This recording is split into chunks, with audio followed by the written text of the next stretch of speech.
Nous allons démarrer la cérémonie devant ce monument AVA. Nous commémorons chaque année l'anniversaire de la libération de notre commune et de notre territoire le 6 juin.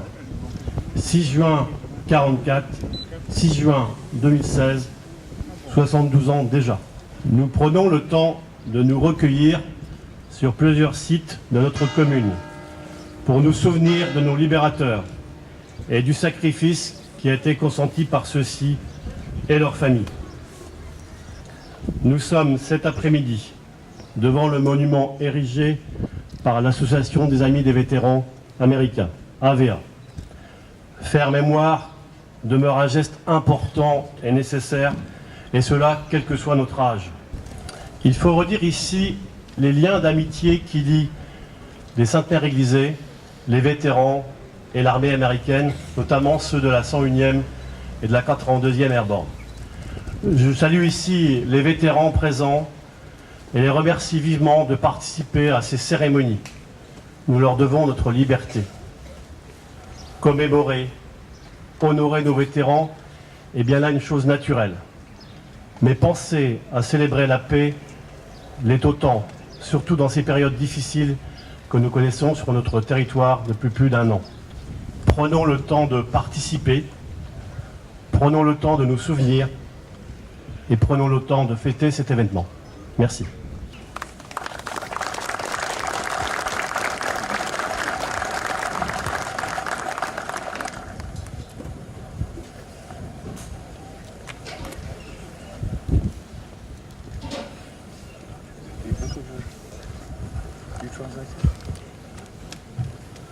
Dear Mom, you'll never believe where I am.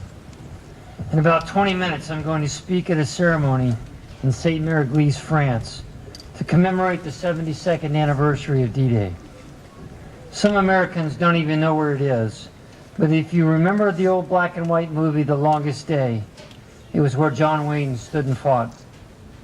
I'm glad you raised me to be a patriot, to love my country, and that you made me watch all those old black and white movies that champion the triumph of freedom over tyranny. You provided me with a solid foundation during my childhood, and I have not abandoned your lessons. In fact, the treasure of those lessons are more significant to me now more than ever. Being here in Sainte-Mère-Église is no exception.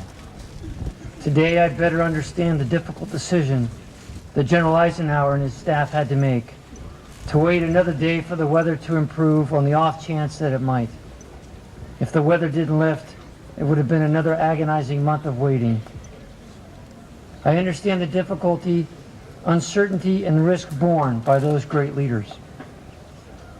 Most importantly, I recognize the intense burden of the men and women who followed them by carrying the banner of liberation. I have an even greater appreciation of the scale and complexity of the operation that took place that day.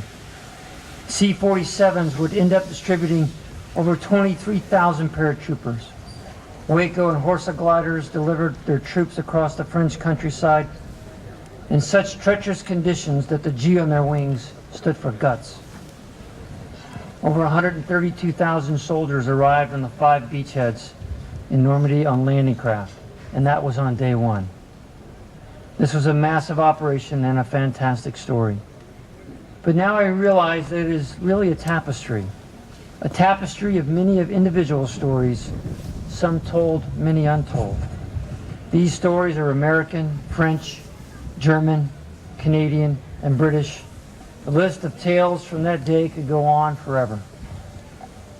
I have often wondered about the French reaction upon the arrival of our troops, and perhaps the fear of the fighting and the destruction that was sure to come, and how that fear transformed into joy when they were released from the trains of their oppression. Mom, I can tell you, it has been an experience that the French people are a special people.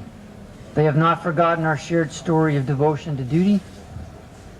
I am honored to celebrate this historic day with these special people who remember that price of freedom is secured by the courage and efforts of the brave.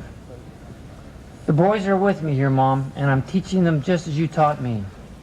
I know how I would have loved to see this place at their age, and because I'm raising them as you raised me, I can assure you that they know the score. They know that their freedom is a gift paid for by the precious sacrifice of those who love freedom more than they fear death. I know of no greater honor. And Mom, I know that you would be as immensely proud of them as I am. Thank you very much. Your son, Tim.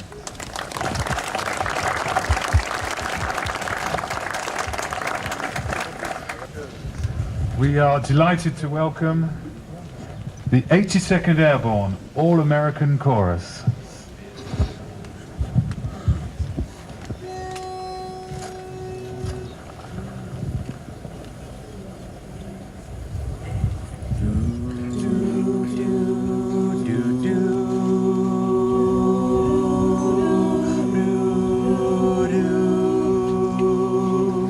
In the long and honored history of America, there are names that shine like beacons in the night. The patriots whose vision gave us meaning and kept the lamp of freedom burning bright. In the long and honored history of America, there are those who paid the last and final price, who were called upon by chance or desperate circumstance to make the ultimate sacrifice. A grateful nation bows its head in sorrow and in thanks for guaranteeing our tomorrow.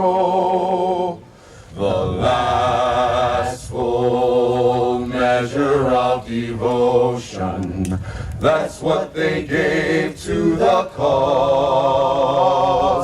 The last full measure of devotion, and though they cannot hear our applause, we honor them forever and keep alive their stories, pay tribute to their lives, and give them all the glory. The last full measure of devotion, beyond the call of duty were their deeds. The last full measure of devotion, they gave their lives to serve a greater need.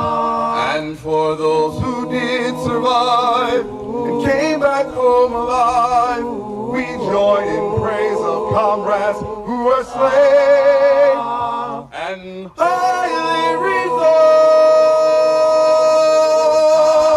most highly resolved,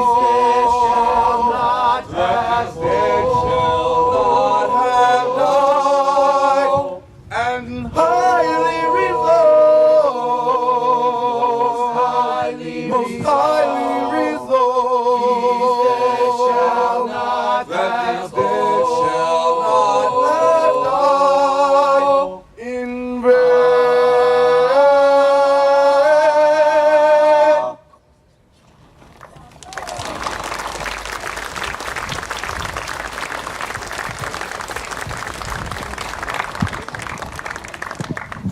Nous allons procéder au dépôt de germes.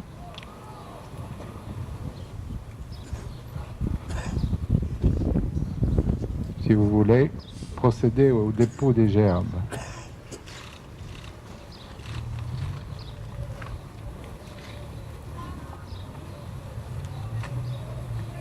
Yeah, 82nd Airborne.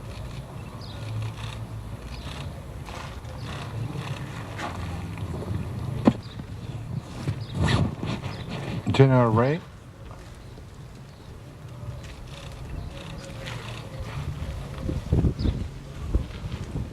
Les AVA.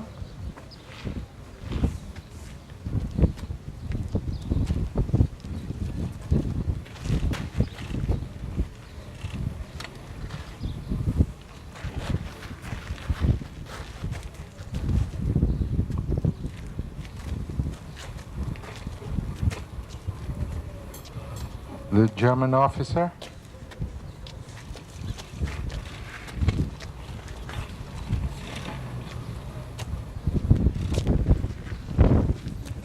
American Legion.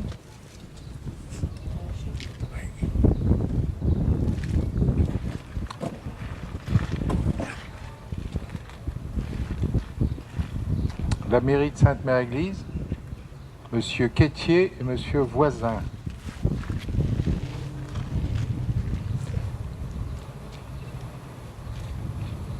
Les musées Airborne, Monsieur Lefebvre, président du musée Airborne. I think that's it. Finish. Nous vous demandons 1 minute de silence. 1 minute of silence, please. Thank you.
Ok, nous vous remercions. La cérémonie est terminée. Thank you very much. The ceremony is over.